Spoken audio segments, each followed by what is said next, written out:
feel like I'm losing my mind. 네, 아프리카 TV 발표 시작하겠습니다. 이제 10년 차트인데, 제가 이제 캡처를 한 뒤에 조금 빠져가지고 지금은 시가총액이 한 9천억 정도 되는 회사이고요. 이제 다들 아시다시피 1인 미디어 플랫폼인 아프리카 TV를 운영하고 있습니다. 22년 실적은 이제 매출액 3,149억, 영업이익 824억, 그 다음에 당기순이익이 595억 정도 나오는 회사이고요. 여기 보시면은 이제, 코로나19 수혜로 되게 많이 상승을 했었고, 이때 이제 그 NFT 사업도 진출한다 이러면서 이제 좀 많이 상승했다가, 리오픈이 되면서 그 이제 시청자 수가 꺾이고, 그리고 NFT에 대한 관심도 이제 좀 사라지면서 고점 대비해서는 많이 이렇게 하락한 상황입니다. 이제 사업 내용을 말씀드릴게요. 이제 매출 비중은 보시면은 플랫폼이 한 이제 74.9%, 그다음에 광고 및 컨텐츠 제작이 23.9%, 그다음에 멀티 플랫폼이랑 기타는 매우 비중이 작습니다. 그래서 이제 플랫폼이랑 광고 쪽을 보시면 되고요. 지역별로는 이제 국내 매출이 현재는 99%로 거의 대부분이라고 생각하시면 됩니다. 앞으로는 이제 글로벌로 나가려고 하고는 있는데 현재는 국내가 대부분이고요. 먼저 플랫폼 부문 말씀드릴게요. 플랫폼 부문도 이제 그 연평균 성장률로는 이제 19년, 20년, 21년, 22년 이렇게 21% 정도로 이렇게 좀 크게 성장을 해 왔고, 네, 그 다음에 이제 별풍선이랑 구독 이런 거에 기부경제 선물이라고 하거든요. 그거랑 이제 유료 아이템 상품인 뭐 퀵뷰, 골드 이런 기능성 아이템이 이제 플랫폼 매출에 들어간다고 보시면 돼요. 별풍선은 이제 많이들 아시겠지만 BJ를 후원하는 서비스로 이제 별풍선을 선물하면은 이제 팬이 되는 거예요. 그러면 이제 팬클럽에 가입돼서 팬클럽 공개 게시판을 사용할 수 있고, 그 다음에 또 별풍선을 많이 선물한 그 사람을 이제 열혈 팬이라고 하는데, 그 열혈 팬은 이제 BJ 방송 인원이 가득 차도 언제든지 입장할 수 있는 그런 혜택을 얻을 수 있고요. 그 다음에 뭐, 이게 심리상 이제 경쟁 심리를 불러일으켜서 막 열혈 팬이 되려고 하고 뭐 이러는 거고요. 그 다음에 구독은 이제 BJ를 정기 후원하는 형태로 구독한 BJ의 본 방송에는 언제든지 입장이 가능합니다. 그리고 아까 말씀드린 이제 기능성 아이템은 퀵뷰나 퀵뷰 플러스인데, 얘는 이제 시청 가능 인원이 가득 찬 방에도 바로 입장이 가능하고, 그 다음에 방송 입장 시에 동영상 광고 없이 바로 시청할 수 있다는 그런 아이템이고요. 골드는 이제 뭐 스티커 아이템을 선물하기 위한 그런 기능이라고 해요.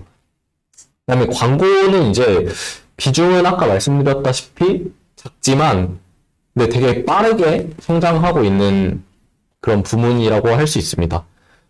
이제 4년간 그 연평균 성장률이 41% 정도 되는 그거고, 그 다음에 이제, 3년간이죠. 그 이제, YOY로 분기마다 이제 YOY로 다 이렇게 성장하는 그런 성장성이 높은 모습을 보이고 있습니다.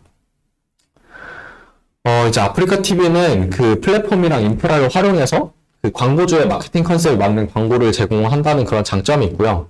뭐 광고는 이제 그 플랫폼, 이제 컨텐츠형 광고랑 그 다음에 뭐 전통적 광고 이렇게 나누는데, 전통적 광고는 뭐 배너랑 검색 광고, 그리고 뭐 컨텐츠 시작 전, 그리고 영상 중간, 그리고 끝난 후 이렇게 진행이 되는 그런 일반적인 광고이고요.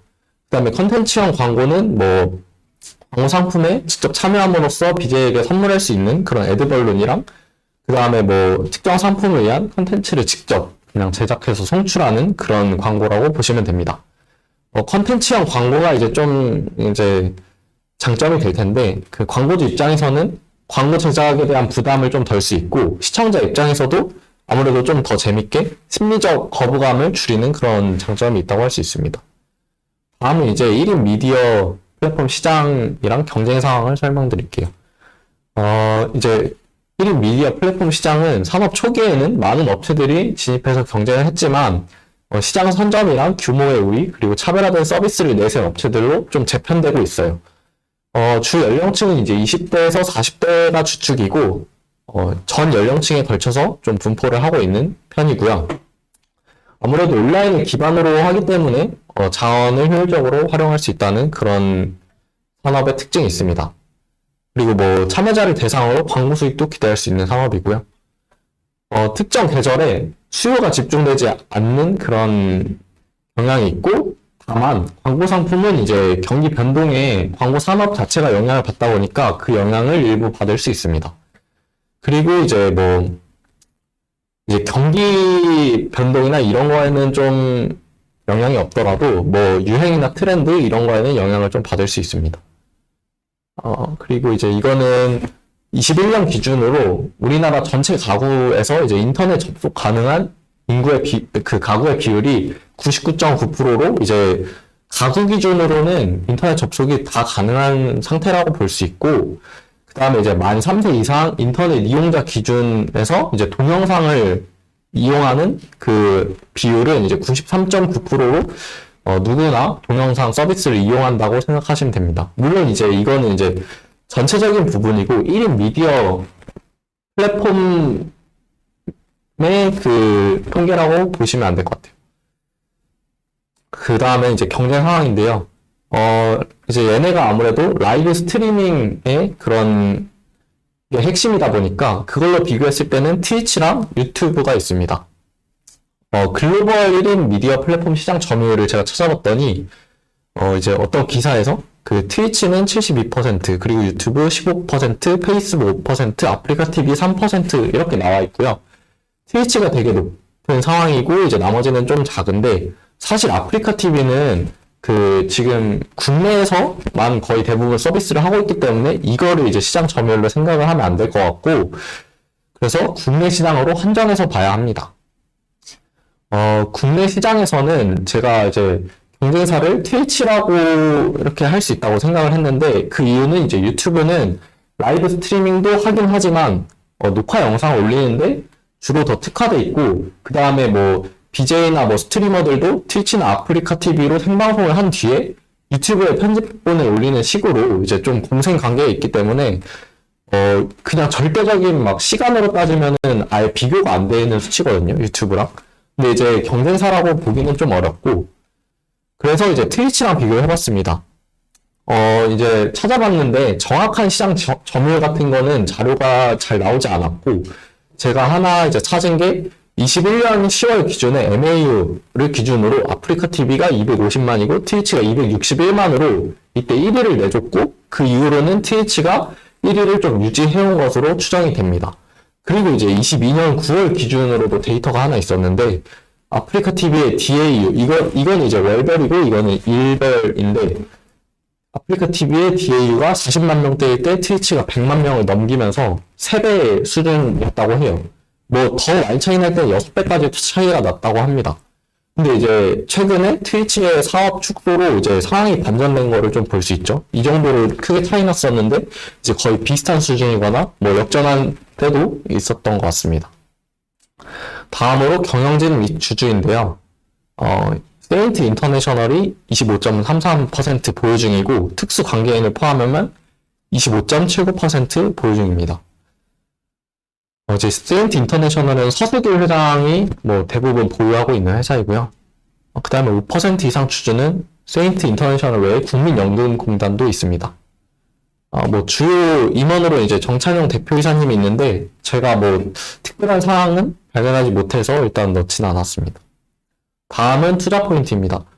투자 포인트는 일단 첫 번째는 트위치 서비스 축소로 인해서 반사이익을 좀 얻을 수 있다는 점인데, 트위치가 이제 차례로 720p 화질 제한이랑 VOD 다시 보기 중단, 그리고 VOD 생산 중단을 발표를 이렇게 차례대로 했어요. 트위치 코리아는 이제 그 시청자들의 후원이 대부분 그 서드파티 툴로 이루어져 있다고 하는데, 그래서 수수료 수익이 애초에 거의 없었던 상황이고, 이제 망 사용료 법안 때문에 그 부담까지 겹치면서 사업을 축소하려는 움직임 이렇게 보였다고 합니다. 뭐 몇 년 연속으로 막 계속 적자가 나던 상황이었다고 해요. 이제 아프리카 TV는 망 사용료 부담이 있나 봤는데, 그 얘는 이제 P2P로 그 트래픽이 좀 분산되는 형태로 제공이 되어서 그 망 사용료를 어느 정도 통제를 할 수 있는 구조이고요. 그래서 이제 트위치 사업 축소를 함에 따라서 아프리카 TV는 뭐 그 망 사용료 부담도 딱히 없다 보니까 수혜를 보는 구조가 될 것으로 생각합니다. 이게 이제 그 PU 곱하기 ARPPU라고 해서 이게 이제 플랫폼 수익을 좀 만들어내는데, PU가 이제 그 페잉 유저라고 해서 돈을 지불하는 사람들이고, 이제 ARPPU는 그 이제 지불하는 사람들이 얼마나 지불을 하냐, 이거에서 이제 Q랑 P로 생각을 하시면 됩니다.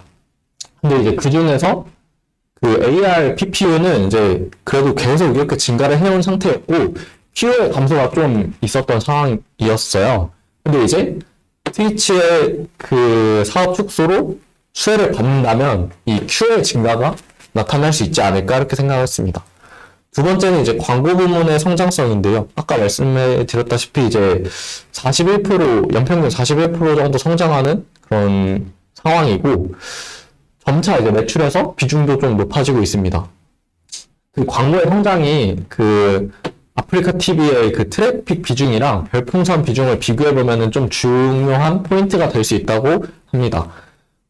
이게 이제 4분기 기준으로 트래픽 비중인데, 게임이 54%, 그 다음에 버라이어티 토크쇼가 21%, 그 다음에 스포츠 12%, 취미 13% 정도인데, 사실 스포츠가 원래는 더 적거든요. 원래는 이제 게임이랑 버라이어티 토크쇼가 조금씩 더 높고, 스포츠는 좀 더 낮은데, 아마 뭐 월드컵 이런 영향이 좀 있어서 4분기에 이렇게 나온 것 같고요. 이거는 이제 별풍선 비중인데, 이렇게 높은 게 그 토크 겜방이거든요. 그러니까 비중은 게임이 높은데 별풍선은 이제 버라이어티 토크쇼에서 많이 나오는 구조인 거죠. 별풍선이 이제 토크 겜방에서 이제 40% 이상 이렇게 나오고 있는 상황이고, 게임 스트리머는 사실 별풍선을 좀 많이 받기는 어렵고, 그렇다면 이제 광고가 많이 늘어난다면은 게임 스트리머 쪽에서도 이제 수익을 좀 많이 창출할 수 있지 않을까 이런 생각을 했습니다. 다음으로는 이제 리스크 포인트인데, 플랫폼 매출의 성장이 언제까지 지속될 수 있을까 하는 점입니다. 이제 그 아까 투자 포인트는 이 PU가 올라올 수도 있다는 점이었지만, 이게 만약에 올라오지 않는다면 기존처럼 ARPPU의 상승이 이제 플랫폼 매출 상승을 견인해야 하는데, 이것도 언제까지 지속될지는 알 수 없는 거잖아요. 그래서 PU의 증가가 빨리 필요하다. 그리고 트위치의 서비스 축소로 인해서 이게 얼마나 증가 효과가 있는지를 좀 많이 체크를 해봐야 될 것 같습니다. 네, 발표 이상입니다.